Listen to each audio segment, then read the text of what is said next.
checked and accordingly steps will be taken. Now we have Shri Ashwini Vaishnav ji. Thank you, Madam Chairperson. At the outset, I would like to disclose that I have interest in a steel sector company which uses the raw materials from various mines like iron ore, limestone, dolomite, many such minerals. Madam Chairperson, ये बहुत ही महत्वपूर्ण विषय आज सदन के सामने है। ये सरकार, हमारी सरकार एम्प्लॉयमेंट को सबसे मूल फोकस रख के सारी इकोनॉमिक पॉलिसी बनाती है। अगर एम्प्लॉयमेंट को देखें, एम्प्लॉयमेंट जनरेशन के लिए 3 सबसे बड़े सेक्टर्स हैं, कंस्ट्रक्शन, मैन्युफैक्चरिंग और माइनिंग। कंस्ट्रक्शन के लिए बहुत सारी सुविधाएं की गई है जिससे कि पुराने प्रोजेक्ट्स चालू हो सकें। मैन्युफैक्चरिंग के लिए PLI और बहुत सारी स्कीम्स लाई गई हैं, और माइनिंग में किस तरह से एम्प्लॉयमेंट बढ़े उसके लिए ये रिफॉर्म्स लाए गए। ये रिफॉर्म्स बहुत ही महत्वपूर्ण हैं। जैसा माननीय मंत्री जी ने कहा, माइनिंग सेक्टर में 1 करोड़ 10 लाख लोग एम्प्लॉयड हैं। देश की GDP का करीब 1.3% माइनिंग सेक्टर से आता है। 2,70,000 करोड़ का GDP माइनिंग सेक्टर से आता है। आज हमारे सामने ये चुनौती है कि किस तरह से इस रोजगार को, किस तरह से इस प्रोडक्शन को डबल कर सकें। अगर प्रोडक्शन को और रोजगार को डबल करना है तो इसके लिए हमें 3 महत्वपूर्ण काम करने पड़ेंगे। पहला, जो एग्जिस्टिंग प्रोजेक्ट्स हैं उन प्रोजेक्ट्स में क्या क्या बाधाएं हैं, क्या दिक्कतें हैं, क्या समस्याएं हैं, उन समस्याओं को दूर करना पड़ेगा। दूसरा, नए प्रोजेक्ट्स किस तरह से आगे आ सकें, चालू हो सके, नए प्रोजेक्ट्स में कैसे और ज़्यादा लोग इन्वेस्टमेंट आए, लोगों को रोजगार मिले, प्रोडक्शन बढ़े। और तीसरा, भविष्य के लिए इंटर जनरेशनल इक्विटी को ध्यान में रखते हुए, एनवायरमेंटल कंसर्न्स को ध्यान में रखते हुए किस तरह से एक सस्टेनेबल रोड मैप बने। इन तीनों चीज़ों को ध्यान में रख के ये बिल बनाया गया है, मिनरल रिफॉर्म्स बिल। इस बिल को मेरे वरिष्ठ सांसद महोदय बोल रहे थे कि कोई कंसल्टेशन नहीं हुआ, लेकिन मैसिव कंसल्टेशन, एक्सटेंसिव कंसल्टेशन हुआ है। करीब 1 साल से ऊपर कंसल्टेशन हुआ है। करीब 15 राज्यों ने अपनी ओपिनियंस दिए विभिन्न मुद्दों पे। सारे के सारे मुद्दों को एकदम ट्रांसपेरेंट वे में वेबसाइट पे रखा गया था, सभी राज्यों के साथ डिस्कस किया गया और 4000 से अधिक ओपिनियंस को कंसिडर करके ये बिल बनाया गया है। ऐसा नहीं कि कंसल्टेशन नहीं हुआ, मैसिव, वेरी एक्सटेंसिव कंसल्टेशन के बाद में आज ये बिल इस सदन के सामने है। और बहुत थॉटफुल बिल है, बहुत गहराई में गई हुई है, हर एक पॉइंट पे गहराई से सोच विचार करके बनाया गया है। कहीं पर ऐसा कोई नहीं, मैं बहुत विस्तार से किसी भी सदस्य के साथ चर्चा कर सकता हूं, कहीं पर किसी भी तरीके से राज्यों के अधिकार को लेने की इसमें बात नहीं है। मैं जो 13 रिफॉर्म्स हैं उनके बारे में एक करके विषय रखूंगा। सबसे पहला रिफॉर्म है, जैसा कहा मैंने, कि एग्जिस्टिंग माइंस में किस तरह की दिक्कतें आती हैं उनको दूर करना ज़रूरी है। सबसे पहला रिफॉर्म है regarding defining mine as a legal entity. इसकी क्यों ज़रूरत पड़ी? 1957 से ये एक्ट चल रहा था, लेकिन माइन की डेफिनेशन केवल एक फिजिकल एंटिटी की तरह थी, लीगल एंटिटी की तरह नहीं थी। लीगल एंटिटी क्या था? लीज था। लीज क्या है? लीज एक टेम्परेरी चीज़ है। जिस दिन लीज खत्म होती है उस दिन सारी की सारी जो परमिशंस होती थी, चाहे EC हो, FC हो, एक्सप्लोजिव की हो, लेबर लाइसेंस हो, इलेक्ट्रिसिटी कनेक्शन हो, वाटर कनेक्शन, कुल मिला के 23 परमिट होते हैं, 23 परमिट्स होते हैं और लाइसेंसेज होते हैं, वो सारे के सारे खत्म हो जाते थे जिस दिन लीज खत्म हुई। बड़ी अद्भुत स्ट्रक्चर था ये, दुनिया में ऐसा कहीं नहीं है। आप ऑस्ट्रेलिया देखिए, कनाडा देखिए, साउथ अफ्रीका देखिए, इंडोनेशिया देखिए, सब जगह जैसे ही कोई लीज खत्म होती है, नया लेसी आता है, तो केवल नोटिफिकेशन दे देने मात्र से सारी की सारी परमिशंस ट्रांसफर हो जाती है। तो इस बिल में ये एक मेजर रिफॉर्म लाया गया जिसमें माइनिंग को एक लीगल एंटिटी की तरह डिफाइन किया गया है। और माइन की डेफिनेशन इस तरह से की गई कि जिस दिन से मिनरल आना चालू हुआ, उससे जब तक उसको इकोनॉमिकली फिजिबल है मिनरल लाना, तब तक मिनरल प्रोडक्शन, तब उस पूरे पीरियड को माइन की लाइफ कहा गया है। और उस पीरियड में 1, 2, 3, 4, 5 हर बार ऑक्शन से, प्रोसेस से नए उसके लेसीज हो सकते हैं। लेकिन किसी भी तरीके से एक लेसी से दूसरे लेसी के बीच में किसी भी तरीके से एक लेसी से दूसरे लेसी के बीच में कोई डिसरप्शन ना हो, क्योंकि डिसरप्शन अगर होता है तो क्या होता है, उसका परिणाम क्या होता है? उसका सबसे बड़ा नुकसान होता है मजदूरों को। सबसे बड़ा नुकसान होता है जो लोग उस माइन पे डिपेंडेंट है, काम कर रहे हैं, truck drivers, operators, electricians, fitters, वरिष्ठ सांसद कह रहे थे, जो आदिवासी भाई जो लोग उस माइन पे, उस खनिज पे डिपेंडेंट हैं, सबसे बड़ा नुकसान उन लोगों को होता है। इसलिए डिसरप्शन बिल्कुल भी ठीक नहीं है। तो इस बिल में ये प्रावधान लाया गया जिससे कि एक सीमलेस ट्रांसफ़र हो सके एक लेसी से दूसरे लेसी तक। ये सबसे पहला बड़ा रिफॉर्म है। इसकी इम्पोर्टेंस इसलिए है मैडम चेयरपर्सन, अगले 10 साल में 904 माइंस एक्सपायर होने वाली है। 904 माइंस में अगर डिसरप्शन होता है तो सोचिए उसका इकोनॉमिक परिणाम कितना होता है, उसका ह्यूमन एंगल कितना खराब होता है। इसलिए ज़रूरी था कि एडवांस में प्रॉपरली सोच विचार करके इस पे एक प्रोविज़न लाया जाए जिससे कोई डिसरप्शन नहीं हो। ये पहला सुधार था। दूसरा सुधार है रिगार्डिंग कैप्टिव माइंस। जैसा माननीय मंत्री जी ने कहा, एक यूनिक व्यवस्था थी हमारे यहाँ कि माइंस को हम कैप्टिव करते थे कि ये इस माइन से जो प्रोडक्शन होगा वो केवल एक XYZ प्लांट में ही उपयोग हो सकता है। ऐसा होता नहीं है, नेचर है। नेचर अपने तरीके से कोई भी चीज़, धरती माँ जब हमको खनिज देती है उसमें कई तरह के ग्रेड्स होते हैं, कई तरह के प्रोडक्ट्स होते हैं। मैं एग्जांपल देता हूँ, स्टील अथॉरिटी जो एक गवर्नमेंट का PSU है, मैंने उन क्षेत्रों में काम किया है एज ए सब कलेक्टर और काफ़ी एक्सटेंसिव काम किया उन क्षेत्रों में। सेल की जो माइंस हैं उसमें आयरन ओर की कई ग्रेड्स आती है, मैंगनीज भी आता है। सेल के जो प्लांट है 1950, 60 और 1970 में जो डिज़ाइंड है, उन प्लांट्स में केवल लंपी और यानी पत्थर जैसा जो ओर होता है, बड़ा बड़ा पत्थर जैसा होता है, फाइन पाउडर जैसा नहीं, केवल लंपी ओर यूज़ कर सकते हैं। तो पाउडर जैसे ओर का आप क्या करोगे? आप जाइए सुंदरगढ़ के कई एरिया में, पास में झारखंड के कई एरिया में, छत्तीसगढ़ के कई एरियाज में बड़े बड़े पहाड़ खड़े हैं फाइन्स के। जब बारिश आती क्या होता है, वो फाइन्स के पहाड़ों से फाइन्स नीचे बह के आता है, नदी में जाता है। गांव के लोगों को परेशानी होती है। मैं खुद स्वयं मैंने कितनी बार ये समस्या देखी हुई है। तो क्या ऐसा नहीं होना चाहिए कि जो फाइन्स सेल के लिए उपयोग में नहीं आए, वो फाइन्स अगर किसी और के उपयोग में आए तो उसको दे दिए जाए? बहुत सीधी सी बात है। आयरन के साथ हमेशा मैंगनीज आता है, मैंगनीज का स्टील में कोई उपयोग नहीं है, लेकिन जिसके लिए मैंगनीज का उपयोग है उसको दे दिया जाए। आज हम मैंगनीज इंपोर्ट करते हैं दुनिया में, साउथ अफ्रीका से, जिम्बाब्वे से हम लोग मैंगनीज इंपोर्ट करते हैं। उसके बजाय हम भारत में ही पैदा हुआ मैंगनीज क्यों ना उपयोग में ले।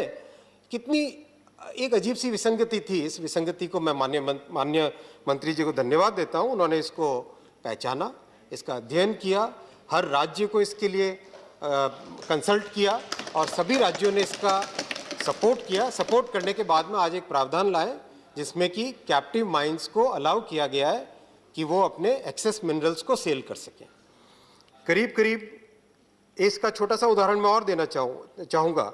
आज भारत में हम करीब 248 मिलियन टन कोयला इंपोर्ट करते हैं। 248 मिलियन टन, जिसकी वैल्यू है 1,58,000 करोड़। 1,58,000 करोड़ उस देश में जिस देश में 3,72,000 मिलियन टन के कोल रिजर्व्स हैं। ऐसा क्यों? कैप्टिव वाली व्यवस्था के कारण। आज ये कैप्टिव व्यवस्था हटेगी तो हमारा एस्टिमेट है कि कम से कम 100 million ton out of this 248 million ton में से कम 100 मिलियन टन ऐसा होगा कोल जो कि इंपोर्ट का सब्सटीट्यूट बनेगा। देश में ही पैदा हुआ कोल देश में ही काम में आएगा। Madam chairperson, third reform regards redefining mining operation. Mining operation की जो डेफिनेशन 1957 से चली आ रही थी, उस डेफिनेशन को बहुत लोग मिसयूज़ कर रहे थे। उस डेफिनेशन में इस तरह से था कि अगर आप एक छोटा सा खड्डा भी खोदते हो, एक छोटी सी रोड भी बना लेते हो, उसको माइनिंग ऑपरेशन मान लिया जाता है। यानी ये हुआ कि अगर माइनिंग लीज मिली, उसके बाद में कानून में प्रावधान है कि आपको 2 साल के अंदर अंदर प्रोडक्शन चालू करना है। प्रोडक्शन क्यों चालू करना है? क्योंकि प्रोडक्शन होगा तो रेवेन्यू होगा, प्रोडक्शन होगा तो एम्प्लॉयमेंट होगा, प्रोडक्शन होगा तो GDP में उसकी ग्रोथ होगी, वृद्धि होगी। तो प्रोडक्शन करना बहुत ज़रूरी था, लेकिन इसका मिसयूज़ हो रहा था। मिसयूज़ हर कोई कर रहा था, प्राइवेट सेक्टर भी, पब्लिक सेक्टर भी। प्राइवेट सेक्टर में 2,904 माइनिंग लीजेज हैं, उनमें से 1,999 नॉन वर्किंग माइंस हैं। पब्लिक सेक्टर में 267 माइनिंग लीजेज हैं, उसमें से 150 नॉन वर्किंग है। अगर वो नॉन वर्किंग माइंस प्रोडक्शन में आए तो बेनिफिट किसको होगा? सबसे पहले रोजगार, सबसे पहले रेवेन्यू किसको जाएगा? स्टेट्स को जाएगा। मेरे मित्र उड़ीसा के बैठे हैं, झारखंड के बैठे हैं, सबसे पहले जो रेवेन्यू जाएगा स्टेट को जाएगा। तो ये व्यवस्था जिसमें माइनिंग ऑपरेशंस की डेफिनेशन को चेंज करके क्लियर कहा गया है कि 2 साल के अंदर अंदर आपको प्रोडक्शन करना है, नहीं करोगे प्रोडक्शन तो ये माइन आपकी टर्मिनेट होगी। एकदम क्लियर तरीके से समझाया गया है, कानून में प्रावधान लाएगा। मैं माननीय मंत्री जी को एक बार फिर धन्यवाद देता हूँ। ये इतनी बारीक चीज़ थी जिसका इतना मिसयूज़ होता था, उस मिसयूज़ को वो रोक रहे हैं। रोकने इस मिसयूज़ को रोकने के कारण देश में कम से कम भी अंदाज लगाएं तो 2050 के आसपास नई माइनिंग जो नॉन वर्किंग थी वो वर्किंग में आने की संभावना है। चौथा रिफॉर्म है ट्रांसफर से रिलेटेड। आज किसी के पास भी कोई भी एसेट हो, मान लीजिए मेरे पास कोई घर है, मैं उस घर में नहीं रहना चाहता हूं, तो मैं क्या करूंगा? उस घर को या तो मैं किराए पे दूंगा या फिर उसको बेच के अपनी जहां पे मुझे शिफ्ट होना वहां पे शिफ्ट करूंगा। एक अजीब सा प्रावधान था जिसमें माइनिंग लीज को ट्रांसफर नहीं कर सकते। भाई अगर परिवार में कोई परिस्थिति हो या कोई आर्थिक असुविधा हो जिसके कारण कोई प्रोडक्शन में नहीं ला सके, तो उसको एक फ्रीडम होना चाहिए, जैसा सभी एसेट्स में होता है। घर हो, गाड़ी हो, बर्तन हो, कुछ भी हो, हर चीज का परमिशन रहता है कि मुझे मेरे काम नहीं आए तो मैं किसी और के काम आए उसको दे दूं। लेकिन ये एक बाधा थी, इस बाधा को दूर किया गया इस रिफॉर्म में। पांचवा रिफॉर्म है गवर्नमेंट सेक्टर के पीएसयू से रिलेटेड। गवर्नमेंट सेक्टर के पीएसयूज को जो जब उनका माइनिंग पीरियड खत्म हो जाता है तो उसका एक्सटेंशन देने का प्रावधान है। लेकिन एक्सटेंशन देने के प्रावधान में कई राज्यों में ये तकलीफ आ रही थी, समस्या आ रही थी कि वो एक्सटेंशन क्यों दिया जाए। कुछ राज्य कहते थे कि एक्सटेंशन नहीं देके, पीएसयूज को एक्सटेंशन नहीं देके वहाँ पे भी ऑक्शन कर दिया जाए। लेकिन माननीय प्रधानमंत्री जी ने, माननीय मंत्री जी ने निर्णय लिया कि पीएसयूज को, पब्लिक सेक्टर यूनिट्स को विशेष प्रावधान, विशेष सहायता देने की ज़रूरत है, क्योंकि उनका एक स्पेशल रोल है। स्पेशली माइनिंग सेक्टर में उनका बहुत इंपॉर्टेंट रोल है, एक स्टेबलाइजिंग रोल है। इसलिए क्लियर प्रावधान लाया गया इस रिफॉर्म बिल में कि पीएसयूज को उनकी माइनिंग लाइफ खत्म होने पे एक्सटेंशन दिया जाएगा, और जिससे कि कोई डिस्प्यूट नहीं हो सेंटर और स्टेट के बीच में, और जिससे कि कोई किसी का डिस्क्रिशन नहीं रहे। इसके लिए एक अलग शेड्यूल इस बिल में लाया गया है, जिसमें क्या प्रावधान रहेंगे, किन कंडीशंस पे ट्रांसफर होगा, वो क्लियरली लॉ के अंदर ही डिफाइन कर दिया, जिससे कि किसी का कोई डिस्क्रिशन नहीं रहे। पांचवें रिफॉर्म के बाद में छठा रिफॉर्म है लीगल इंटरप्रिटेशन है। एक टर्म है इस माइनिंग एक्ट में, विदाउट लॉफुल अथॉरिटी। ये अति वेग सा कंस्ट्रक्ट था माइनिंग लॉ में कि अगर किसी माइन के अंदर अगर आप ट्रैफिक का भी वायलेशन करते हो, एयर एक्ट का वायलेशन करते हो, वाटर एक्ट का वायलेशन करते हो, किसी भी तरह का कोई अगर किसी भी कानून का वायलेशन हो, तो पूरे के पूरे प्रोडक्शन को इलीगल ठहराया जा सकता है। ऐसा प्रोडक्शन जिसके लिए माइनिंग लीज होल्डर ने ट्रांजिट परमिट लिया है, सारे परमिशंस लिए हैं, रॉयल्टी दी है, वे बिल दिया है, कंप्लीट जीएसटी दी है, ऐसे प्रोडक्शन को भी इलीगल करार दिया जा सकता है। मैं नाम नहीं लूंगा, अभी एक राज्य ने किसी एक पब्लिक सेक्टर यूनिट को 10,000 करोड़ की पेनल्टी डाल दी है। ये ऐसा नहीं होता, ऐसा नहीं हो सकता। और ये वेगनेस के कारण, इस वेगनेस के कारण मैं फिर नाम नहीं लूंगा, लेकिन देश में एक जो बहुत अच्छी माइनिंग कंपनी, उन्होंने अपना माइनिंग का बिजनेस खत्म कर दिया कि भाई भरोसा नहीं है, कल को हम उसके अंदर जाएं और हॉर्न गलत बजा दें तो हमारा इलीगल हो जाएगा, सारा का सारा माइनिंग इलीगल डिक्लेयर हो जाएगी और लेने के देने पड़ जाएंगे। विदाउट लॉफुल अथॉरिटी उसको डिक्लेयर कर दिया जाएगा। और ये एक ऐसी समस्या थी जिसको समाधान किया गया है, और विदाउट लॉफुल अथॉरिटी को क्लियरली डिफाइन किया गया है।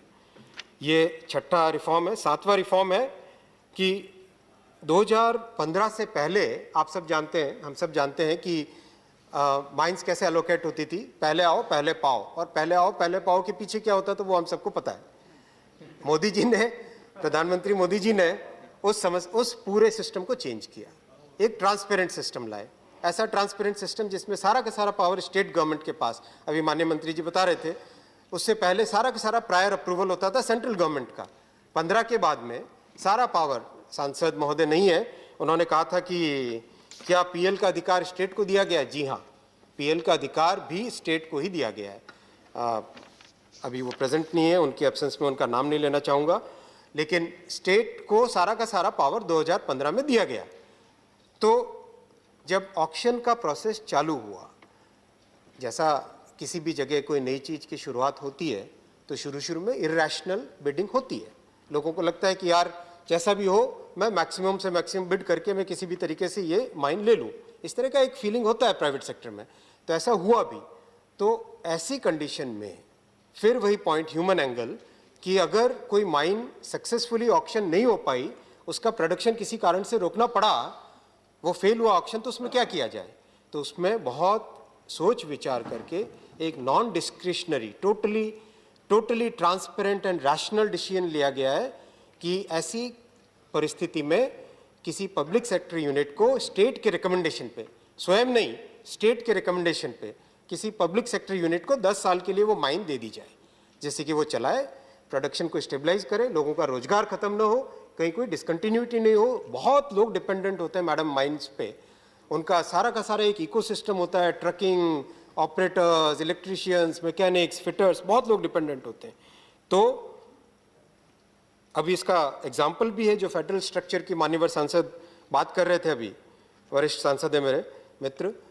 फेडरल स्ट्रक्चर का इससे बड़ा उदाहरण क्या होगा, उड़ीसा के सांसद बता सकेंगे। उड़ीसा सरकार ने ऐसी 2 फेल्ड ऑक्शन माइंस का रिकमेंडेशन दिया 20 दिन के अंदर, 20 दिन के अंदर अंदर, 3 सप्ताह भी नहीं, मान्यवर मंत्री जी ने, मान्यवर प्रधानमंत्री जी का आदेश लेके वो 2 mines PSU, state PSU Orissa mining corporation को एलोकेट की। स्टेट को भी धन्यवाद, उन्होंने भी बहुत जल्दी उसमें प्रोडक्शन लाए। ये होता है कोऑपरेटिव फेडरलिज्म। इसी कोऑपरेटिव फेडरलिज्म के कारण आज सेक्टर बचे हुए हैं। कौन बात करते हैं, किस तरह से कह सकते हैं कि फेडरलिज्म नहीं है, किस तरह से कह सकते हैं कि राज्यों के सारे अधिकार लिए जा रहे हैं। आप पढ़िए एक्ट को ढंग से, समझिए इसको, आप खुद समझ जाएंगे। इसमें कोई ऐसा प्रावधान नहीं जिसमें we are taking away the powers of the state. There is absolutely no such thing, there is not even a thought like that. माननीय मंत्री जी ने जैसा बताया, it's actually a pain for the centre to do an auction. भाई, it's not easy. Auction is not an easy process. It's a very complex process. Who would like to take that pain? So it's not that. Very carefully if you read, you will find that there is no such provision which takes away the state's powers. 8वां बहुत ही महत्वपूर्ण reform है, वो है seamless transition from exploration to production. दुनिया भर में इस तरह से होता है कि कोई भी, किसी को भी अगर पहले एक्सप्लोरेशन का लाइसेंस दिया जाता है, तो वहाँ अगर मिनरल मिलता है तो सीमलेस ट्रांजिशन होता है कि आप एक्सप्लोरेशन से प्रोडक्शन में जाओ। तो ये इस एक्ट में एक असुविधा थी, जिसमें कि एक्सप्लोरेशन के बाद में फिर से सारा प्रोसेस करो एप्लीकेशन का, तो वो सारा चेंज करके अब एक सीमलेस कर दिया गया है। 9वां रिफॉर्म है लेगेसी केसेस के बारे में, जिसके बारे में मान्यवर सांसद अभी बहुत डिटेल में बोल रहे थे और नीति आयोग के पत्र की चर्चा भी कर रहे थे।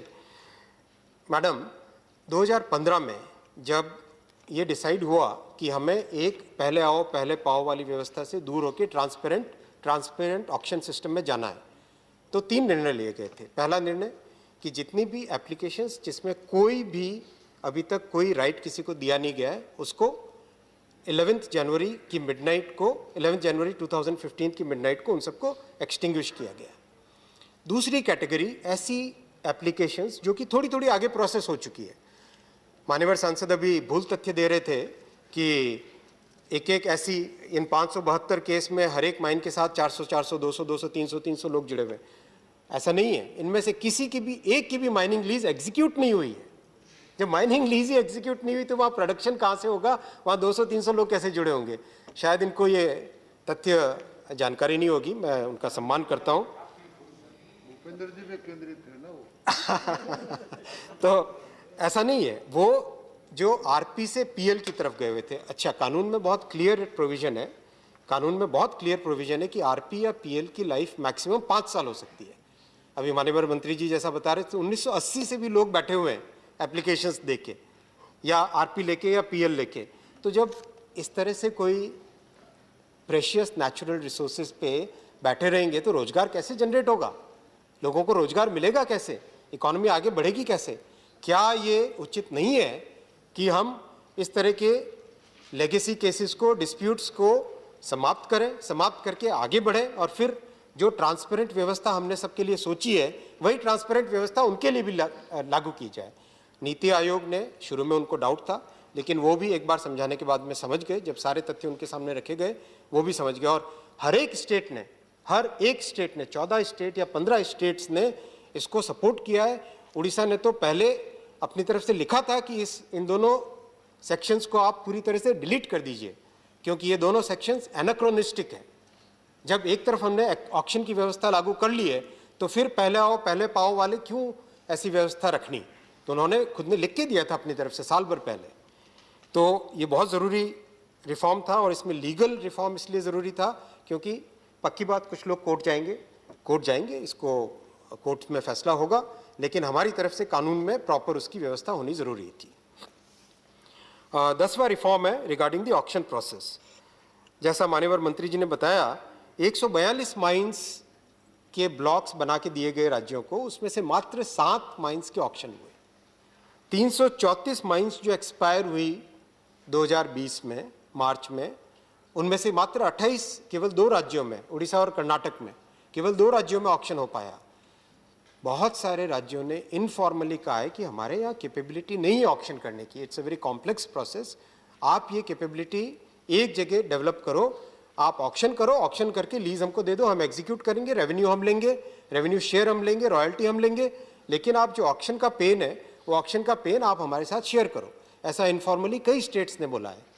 उसके बाद में भी ये पेन सेंटर में हम नहीं लेना चाहते थे, माननीय मंत्री जी ने स्पष्ट किया है, लेकिन फिर भी ये लिया गया, और लेके इसमें भी विशेष ध्यान रखा गया कि लीगल ड्राफ्टिंग में उड़ीसा से बहुत क्लियर आया था कि आप कंसल्टेशन वर्ड को कानून में ही रखिए, उसको आप रूल्स पे मत छोड़िए, उसको आप इंटेंट को मत, किसी के इंटेंट पे मत छोड़िए, कानून में ही क्लियरली डिफाइन कीजिए। मैं धन्यवाद देता हूँ माननीय मंत्री जी को, माननीय प्रधानमंत्री जी को, उन्होंने लीगल ड्राफ्टिंग पूरी चेंज की और कंसल्टेशन वर्ड को कानून में ही लाए, बिल में ही लाए, जैसे कि कल को कोई उस पर कोई डिस्प्यूट न कर सके और कोई उसको बदलाव न कर सके। जब सोच ऐसी है कि किस तरह से राज्य और केंद्र साथ चले, किस तरह से दोनों का विकास हो। भाई अगर कोई भी प्रोजेक्ट होता है तो कोई सेंटर में होता है क्या? सेंटर क्या है? सेंटर तो एक कॉन्सेप्ट है। एक स्कूल बनती है, कहाँ बनती है स्कूल? स्कूल बनती है किसी न किसी गांव में। गांव कहाँ होता है? पंचायत में। पंचायत कहाँ होती है? डिस्ट्रिक्ट में। डिस्ट्रिक्ट कहाँ होती है? राज्य में। तो जो होता है वो तो सब राज्य में ही होता है ना अल्टीमेटली। जो भी डेवलपमेंट होता है वो तो अल्टीमेटली राज्य में ही होता है। तो ये सोच नहीं है कि कोई सेंट्रलाइज किया जाए, राज्यों के अधिकार लेने का कोई भी मानसिकता नहीं है, ये स्पष्ट जान लीजिए। मैं ऑक्शन के प्रोसेस में बदलाव, जिसमें कि centre after consultation with the state उसको ऑक्शन कर सके, 11 स्टेट्स ने उसको सपोर्ट किया है। 11 स्टेट्स ने, केवल एक स्टेट ने अपोज किया है, 11 स्टेट्स ने उसको सपोर्ट किया है। ऐसा नहीं है कि कंसल्टेशन नहीं हुआ है। 11वां रिफॉर्म है madam, power to direct for proper use of DMF. DMF के फंड्स छोटे फंड्स नहीं है। उड़ीसा जैसे राज्य में 11,984 करोड़ डीएमएफ फंड्स हैं। छत्तीसगढ़ में 6,329 करोड़ के फंड्स हैं। झारखंड में 6,533 करोड़ के फंड्स हैं। टोटल 45,000 एंड ऑड करोड़ के डीएमएफ फंड्स हैं। आप इसमें मान्यवर सांसद भी कह रहे थे कि जो गरीब जिले, जिन जिलों में ज़्यादा मिनरल्स हैं उन्हीं जिलों में सबसे ज़्यादा गरीबी है। 1957 से 1947 से वही परिस्थिति थी। 2015 में कोई नेता आते हैं और इसको बदलते हैं, डीएमएफ लाते हैं। डीएमएफ किसके लिए? डीएमएफ है लोकल एरिया के लिए, उसी डिस्ट्रिक्ट के लिए। हर mine owner DMF district mineral foundation को पैसा अपना कंट्रीब्यूट करता है। उस कंट्रीब्यूशन से आज 45,000 करोड़ की पूंजी जनरेट हुई है। उस 45,000 करोड़ के फंड से कितनी स्कूलें बन रही है, बन भी रही हैं, कितने रास्ते बन रहे हैं, कितने हॉस्पिटल्स बन रहे हैं। वो हॉस्पिटल और वो रास्ते और वो स्कूल किसके काम आ रहे हैं? उन्हीं आदिवासी भाई और बहनों के लिए आ रहे हैं काम। वो कोई सेंटर लेके जा रहा है क्या?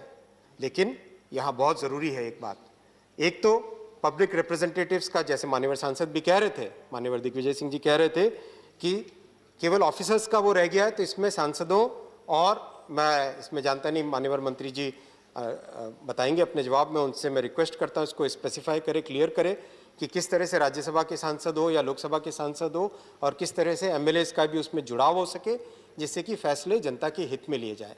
पहला ये, और दूसरा ये, जहाँ पर भी कोई ऐसा विषय आता है नज़र में भारत सरकार के जिसमें डीएमएफ के फंड्स का मिसयूज़ हो रहा हो, तो उसमें मैं मानता हूँ, स्पष्ट रूप से मानता हूँ कि उसमें भारत सरकार को ये पावर होना चाहिए कि गलती जो लोगों का पैसा वो लोगों तक पहुंचे उसका अधिकार होना चाहिए। इसमें कोई दो राय नहीं। ऐसा नहीं हो सकता कि लोगों का पैसा कोई भी हड़प करके ले जाए।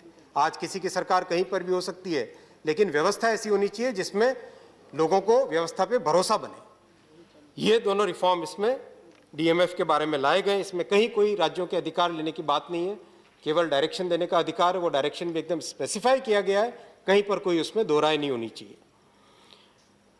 12वां रिफॉर्म है, बहुत इंपॉर्टेंट स्ट्रैटेजिक रिफॉर्म है। रेयर अर्थ्स, जो कि आप सब जानते हैं कि किस तरह से चाइना ने रेयर अर्थ्स के कारण पूरी दुनिया को एक बार झुका दिया था, जापान को झुका दिया था, यूएस को झुका दिया था।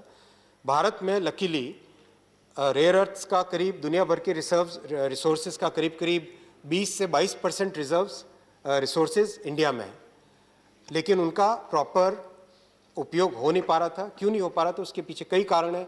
और इस बीच में करीब 10 साल पहले बहुत सारी ऐसी घटनाएं भी आई थी जिसमें थोरियम को एक्सपोर्ट करने की, इलीगली एक्सपोर्ट करने की घटनाएं सरकार की नज़र में आई थी। तो इसलिए बहुत ज़रूरी था ये रिफॉर्म लाना। इस बिल के बाद में, जब ये बिल एक्ट बन जाएगा, उसके बाद में स्ट्रैटेजिक मिनरल्स जो कि रेयर अर्थ्स और एटॉमिक मिनरल्स है, वो केवल और केवल पब्लिक सेक्टर यूनिट्स ही उसमें माइनिंग कर सकते हैं। कोई प्राइवेट सेक्टर को उसमें, एक थ्रेशोल्ड के बाद में किसी भी प्राइवेट सेक्टर को इसमें माइनिंग की परमिशन नहीं दी जाएगी। ये बहुत महत्वपूर्ण है देश की सुरक्षा की दृष्टि से। 13वां और लास्ट रिफॉर्म है, मैडम चेयरपर्सन, भविष्य के लिए किस तरह से हम ऐसी पाइपलाइन प्रोजेक्ट्स की तैयार करें जिससे लोगों को रोजगार मिलता रहे, इंटरजनरेशनल इक्विटी बनी रहे, जिससे कि एक सस्टेनेबल डेवलपमेंट हो, एनवायरमेंटल कंसर्न्स प्रॉपर रखे जाएं। इसके लिए अगेन मेरे वरिष्ठ सांसद मित्र, शायद उनको तथ्य पता नहीं थे, उन्होंने कहा कि एनएमईटी का पैसा भी डीएमएफ से लिया जाएगा। अरे भाई, ये क्या बात हुई? एनएमईटी का पैसा डीएमएफ से लिया जाएगा? ऐसे कैसे? आप इतने बड़े सांसद हो, एक राज्य के मुख्यमंत्री रह चुके हो, आप ऐसे कैसे कह सकते हो? एनएमईटी की एकदम अलग व्यवस्था है। ये भी 2015 में माननीय मोदी जी ने की है। एनएमईटी क्यों किया गया? नेशनल मिनरल एक्सप्लोरेशन ट्रस्ट इसलिए बनाया गया कि भविष्य का सोच के, कि एक कुछ पैसा आपका माइन ओनर्स से एक फंड में इकट्ठा होता जाए, जिससे कि और एक्सप्लोरेशन बढ़े, टेक्नोलॉजी लाई जाए, टेक्नोलॉजी ला के नए ब्लॉक्स डेवलप किए जाए, जिससे कि एक फ्यूचर में पाइपलाइन बनी रहे प्रोजेक्ट्स की। इसके लिए लाया गया था, कोई डीएमएफ से फंड लेने की बात नहीं है। इस तरह से गलत तथ्य सदन के सामने रखना उचित नहीं है। तो एनएमईटी को माननीय मंत्री जी ने देखा, 2699 करोड़ जो अब तक इकट्ठे हुए हैं, उसमें से मात्र 308 करोड़ रुपए उसका उपयोग हो पाया। मात्र 142 माइंस ब्लॉक्स डेवलप हो पाए। इसका कारण क्या है? इसका कारण ये है कि कानून में इस तरह की व्यवस्था थी कि एनएमईटी का उपयोग केवल जीएसआई, एमईसीएल, सीएमपीडीआई, इस तरह के 3-4 डिपार्टमेंट ही कर सकते हैं। मैं भी सरकारी कर्मचारी रह चुका हूँ। हम जानते हैं सरकारी कर्मचारियों के हाथ पांव बंधे होते हैं। हाथ बांध लो, पांव बांध लो, उसके बाद में कहो भैया तैरो। सीएजी, सीवीजी, कई तरह के रूल्स कानून इस तरह से होते हैं कि कैसे सरकारी अफसर कोई काम कैसे कर पाए। कोई आसान नहीं है काम करना। टेक्नोलॉजी, विशेषकर टेक्नोलॉजी जिसमें कि पता नहीं होता है कि चीज़ किसी वस्तु का कैसे उपयोग होगा, क्या कॉस्ट होगी। इसके लिए ज़रूरी था कि इसमें प्राइवेट सेक्टर को भी इन्वॉल्व किया जाए। और आज टेक्नोलॉजी इतनी, मैडम मैं थोड़ा सा अधिक समय लूंगा, हमारी पार्टी का टाइम मैं लूंगा, ये ज़रूरी है madam. You all have divided it amongst yourself as 30 वो हम minutes. चेंज कर लेंगे। We'll adjust, no problem. तो Provided the next speakers in your party are 5-7 minute और। वो ठीक है, 5 मिनट हम इनके वो कर दें। no problem. तो इसके लिए बहुत ज़रूरी था कि ऐसी, मैडम आज हम देखते हैं बिना कोई चीरा लगाए शरीर में, बिना कोई कट लगाए शरीर में, ऐसी टेक्नोलॉजीज़ है डायग्नोस्टिक्स की, जिससे कि पता चल जाता है कि पेट में पथरी कहाँ पर है, कोई रोग है अंदर शरीर में तो कहाँ है। तो इस तरह की जो डायग्नोस्टिक, रिमोट डायग्नोस्टिक्स की इस तरह की जो टेक्नोलॉजीज़ है, एक्सरे, एमआरआई, इन सब डायग्नोस्टिक्स के इक्विवेलेंट जियो साइंसेज में भी बहुत सारी टेक्नोलॉजीज डेवलप हुई है। Unfortunately, government organizations, because of their limitations, they are not able to use many of those. क्योंकि बहुत मुश्किल होता है उसको जस्टिफाई करना, उसके एस्टिमेट्स बनाना, उसको किस तरह से उसकी बिलिंग होगी, वो बहुत मुश्किल होता है। प्राइवेट सेक्टर के पास फ्लेक्सिबिलिटी होती है। तो एक बहुत सोच विचार के, मनोज भाई आप चले जाएंगे, आपके जवाब सुने बिना कैसे हो सकता है।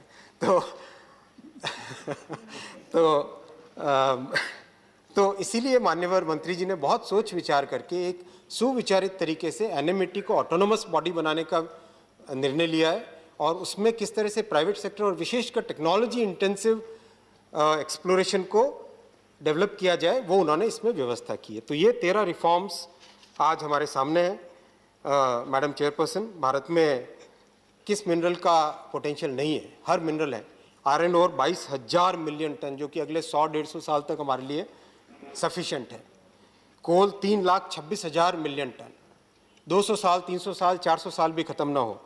Chrome 340 million ton, gold 505 million ton, यानी 50 करोड़ टन, तोले नहीं टन, इतना गोल्ड, सिल्वर, डायमंड्स सब के सब है। लेकिन एक ऐसी व्यवस्था थी जिस व्यवस्था को बदलाव करना बहुत ज़रूरी था, जिससे कि ये सारे रिसोर्सेज अनलॉक हो सके और अनलॉक होके इसका जो ह्यूमन एंगल है, एम्प्लॉयमेंट जनरेट हो सके, लोगों को ज़्यादा से ज़्यादा रोजगार मिले, ये व्यवस्था इस रिफॉर्म में लाई गई है।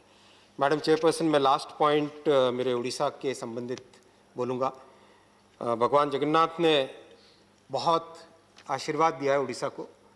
हर तरह के रिसोर्सेज हैं, सबसे बड़े रिसोर्सेज है ह्यूमन रिसोर्सेज। 4.5 करोड़ उड़िया लोग, उड़िया मेरे भाई और बहन, जो कि अति मेहनती, अति टैलेंटेड हैं, आज उनके टैलेंट को नेचुरल रिसोर्सेज के साथ जोड़ा जाए। 480 किलोमीटर हमारी कोस्ट लाइन है, रिवर्स हैं, सफिशिएंट लैंड है, टैलेंटेड लोग हैं, हार्ड वर्किंग लोग हैं।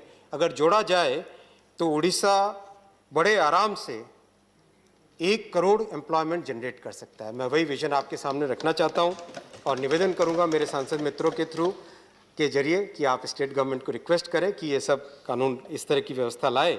अगर हम आयरन और कोल को यूज़ करेंगे, 100 मिलियन टन स्टील हम बना सकते हैं, 5 लाख करोड़ का इन्वेस्टमेंट ला सकते हैं।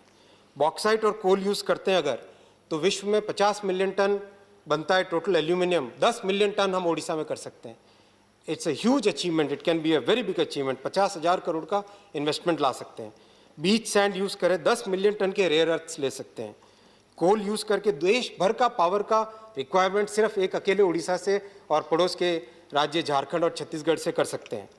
हम 10 लाख करोड़ के इन्वेस्टमेंट उड़ीसा में ला सकते हैं। माननीय प्रधानमंत्री जी का विजन है, पूर्वोदय होगा तो राष्ट्रोदय होगा। तो पूर्वोदय के लिए हमें हमारे ह्यूमन रिसोर्सेज और नेचुरल रिसोर्सेज को जोड़ना पड़ेगा और ये बिल इसी जोड़ने की कड़ी में एक बहुत महत्वपूर्ण बिल है। मैं धन्यवाद देता हूँ ऑनरेबल मिनिस्टर साहब को। श्री प्रहलाद जी जोशी जी ने बहुत इसमें एक सॉलिड, रॉक सॉलिड सपोर्ट दिया अपनी टीम को। टीम बैठी है यहाँ पे। कितनी दिक्कतें आई, कितनी प्रॉब्लम्स आई, किस तरह की लॉबीज़ ने काम किया, मुझे पता है कैसे अप्स एंड डाउन्स हुए। 1.5 साल लगा है इस बिल को इस परिस्थिति में लाने में, 1.5 साल लगा है। मैं धन्यवाद देता हूँ माननीय मंत्री जी को, रॉक सॉलिड सपोर्ट दिया है। फौलाद की तरह, चट्टान की तरह वो सबके साथ जुड़े रहे। मैं माननीय प्रधानमंत्री जी को धन्यवाद देता हूँ। एकदम क्लियर विजन कि जो रोजगार पैदा करता है वो पॉलिसी हमको लानी है, चाहे कुछ भी, कोई विरोध करे, कुछ भी करे, जहाँ रोजगार पैदा होता है वो इकोनॉमिक पॉलिसी हमारे लिए सबसे पहली पॉलिसी है।